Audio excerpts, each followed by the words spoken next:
Yeah. Yeah. So, and I say heavy emphasis on was, because I did try to do the federal thing. That ain't really bad. I mean, you ain't really saying nothing. No. No, I'm saying, like, you said was, but what I'm saying when you say was, I'm like, that's from me being in the federal system 13 years, I feel like counselors, wardens, case managers, from behind the fence to the camp, right? Yeah. They never treated me like I was an inmate. You know what I mean? Like but because they knew they made the right. Most of them made the right decision at the right time. Right. You know what I mean? It could have been in the same situation. Right. You know what I'm saying? Yeah. They made the right decision. Yeah. And made a career out of it. Like, and I'm looking at it from, I got people that from the county, working in the county to the state Department of Corrections and all this, and they have most of them have started out there, but once they came knowledgeable of the federal, and you know what I mean, and the benefits that come with it, and all of that, which pays for them to further their education, whatever they try to, you know what I'm saying? But some stay and retire from there, but some move on to another branch of the government within the same, still get their same time, but getting paid more and less strenuous. Yeah. But a lot of it come from a lot of different lights. Yeah, you know different Once ways attached to the government. So the federal once you get in, like, once you get in, whatever, like what your aspirations is as far as your gift and what you utilizing can tie right into that federal. So that's why I say, like, when you said that, you know what I'm saying, and you said was, let it be was. You don't take action with that, because it's a lot that come with it, and like I say, a lot of them stay in contact with me. I reached out to my mentor with the same recently, like earlier this week. I reached out to my mentor, who's the sheriff of Franklin County, AJ Smith, and that's my mentor. That's my mentor. He was my you talking to two caller boys right here, man. Elementary, he was my mentor, and he had a big impression on my. Where you went to elementary school at? No, Rudiger Elementary. Oh, Rudiger. Rudiger Elementary. Where is that? He got He was at Tobacco. He was at Tobacco. Okay, yeah. But by Raw Middle School. Yeah. Okay. But he was my mentor then. That's still rolling. Man. He was my mentor then. So I had maintained contact with him. I always check in with him. I mean, he was a mentor of my whole family at a certain point. Yeah. But I reached out to him last week to just let him know what I am and what does it exist. He's like, yeah, you just gotta, I'm gonna keep looking. He gonna keep looking, but just keep looking. Pretty much just kept me encouraging and to say, like, look, I don't think they call it that. That's the thing. He's like, I don't know what they would really call it. So we gotta look and be more, broaden our horizon too, because Tallahassee area is not gonna be.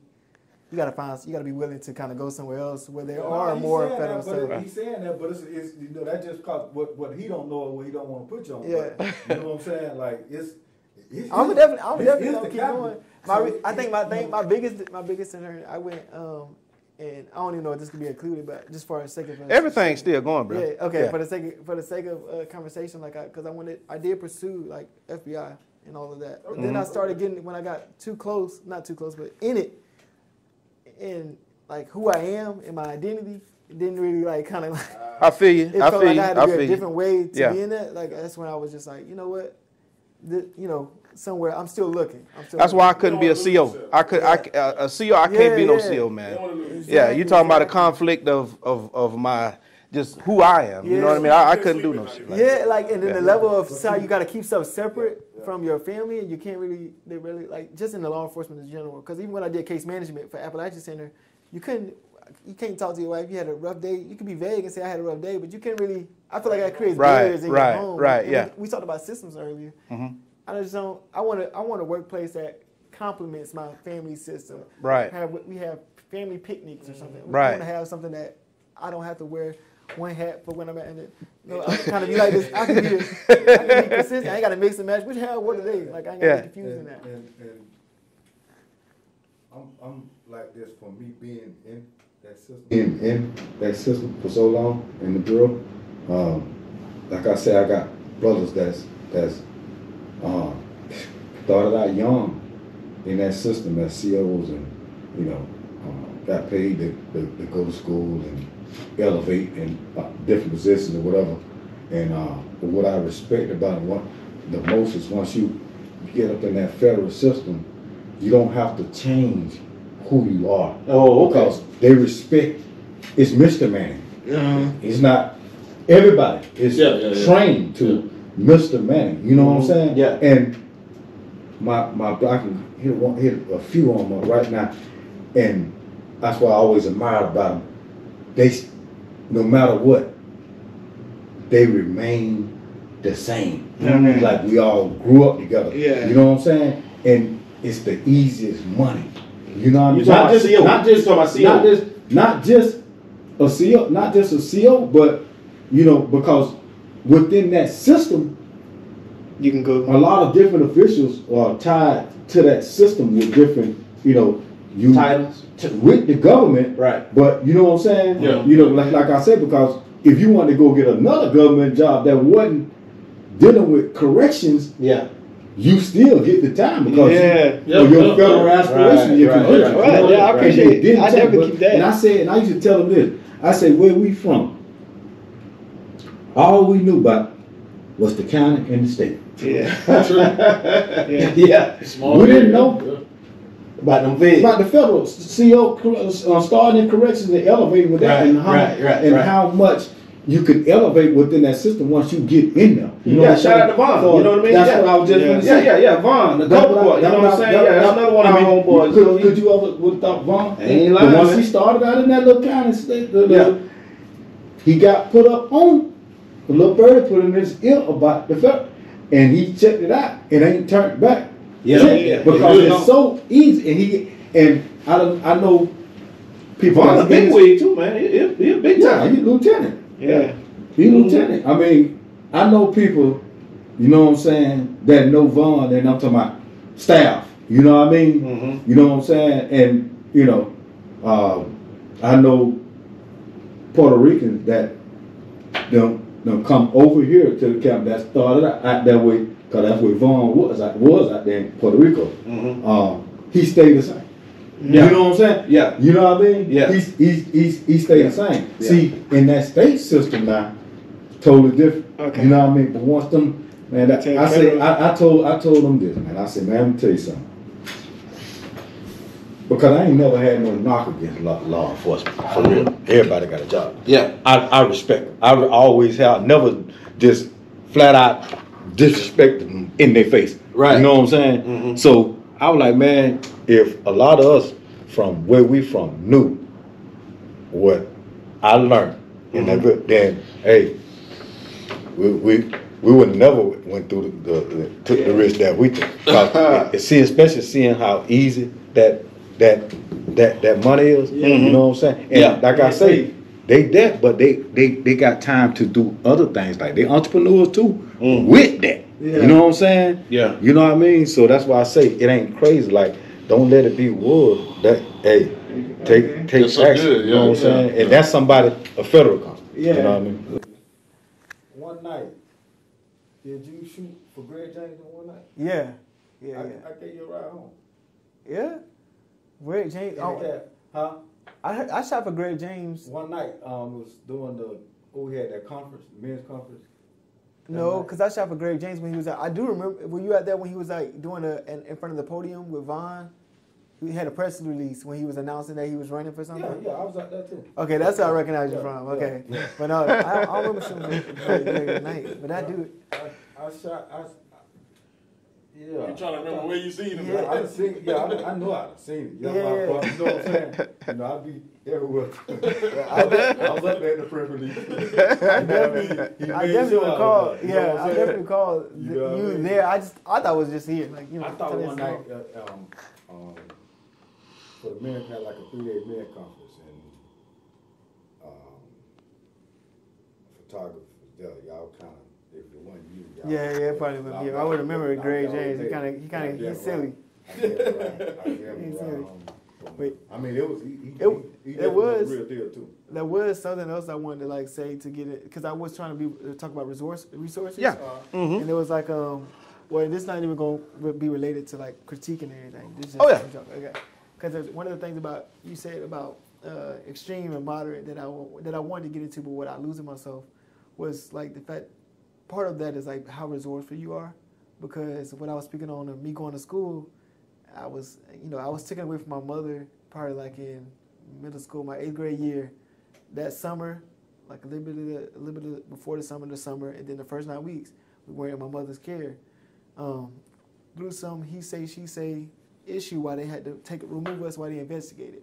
So that was like an extreme moment as a child, but the reason I bring it up, because as extreme as it was, I think it was such a pivotal moment in my development and who I am, because one, it showed me the level of it just kind of reinforced the level of sacrifice my mother made for us as a single parent. It kind of reinforced seeing her literally visit with her children, like working at Backyard Burger. I distinctly remember her, riding a bike to catch, to go to work and also visit with us, and then us getting in somebody else's car and go. And that was a core moment for me, right, as it relates to like what was happening and what was happening, like what she was experiencing as well as what I was experiencing. But the reason I bring it up as it relates to extremes and moderates, because in that moment it was like felt like an extreme, but it allowed me to go to school because I was in the system. I had a free state tuition waiver that allowed me to go to any school in the state of Florida because of that moment. But in that moment, it was so extreme because, you're not with your mother. Yeah, right. Like, it sounds like just a sentence, but that sentence ain't long enough when you sit here and say you was taken away from your mother and put in somebody else's care for over 6 months. That sentence ain't long enough. Yeah, you hit moderate on the head. Yeah. So you take that, you take that experience, and that's extreme. Really look at it, I mean, it done ramp back up, but when we was really through the history, man, it always was something. You know what I'm saying? Yeah. I mean, like I said, we done became numb to a lot of it, right? Yeah. But then once we growing up and now we got kids and stuff, now it's ramping back up. It seems like, but when we really sit down and think about it, like, and that's exactly what I was getting at. As it being when we really sit down where and you think at, about it, it's like, you know what I mean? It changes. That's why the best thing about it is us being the change that wasn't done for us. You know what I'm saying? And it takes knowing that. So our kids, we putting ourselves in the best position to make sure our kids are out of the way.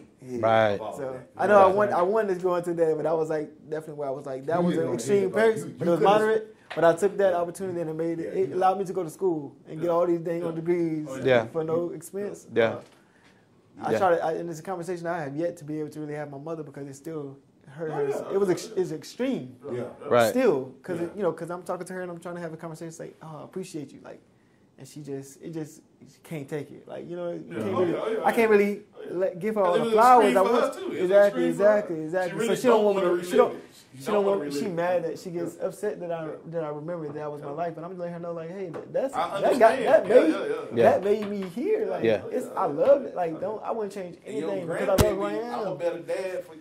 It's the hardest conversation to have. So I appreciate y'all having me. I ain't gonna. Oh man, hey, look at, but let me turn you on to something. Yeah. All the cameras still on, bro. Yeah. You understand what I'm saying? I mean, what all you want, if you want that piece in there, we gonna put it. Y'all do it as needed. I just want to make sure. How many brothers do you have? Brothers and sisters. How many siblings? 4 siblings as well. My mother has. I have 4 sisters with my mother, 3 brothers and 1 baby sister. But I probably recently established a relationship with my father probably when I graduated college. He just came to visit for homecoming. So that's been 7 years. Within the last 7 years, I've started having more contact, a direct contact, establishing a relationship with my father. And he has a total of, including myself and my other brothers, probably like, well, not including us, probably like 5 other kids. from my father's side, but not all of them I have a direct relationship with. Only 2 I have a direct relationship with. So to answer your question, I grew up with 4. Okay. You got like 9. Yeah, exactly. Since established a relationship with my father, I have other siblings. Yeah. So. Okay. But I'm the oldest. That's what's up. You got a good relationship with your dad? Yep. Definitely have a better relationship with my father as an adult. I mean, you can't have a relationship when absentee when you're a child, but definitely as an adult, like we just move on with where we are, like face value. I feel like I don't probably try to put too much pressure on who he is or what he's doing. Just more so like my reason for even opening the doors was warranted from my aunt. My auntie told him about my graduation and he came, and you know that I felt betrayed for a minute by my auntie because of that, because I sent you the invitation. Like, what you doing? Like, don't do that. But at the same time, I was more open to it because I did have kids. And my wife was talking one day and she was like, dang, you know, she said something about a granddaddy. And I didn't think about my dad at all. I was like, they only have one granddaddy. And she was like, oh, they have 2. I was like, you know.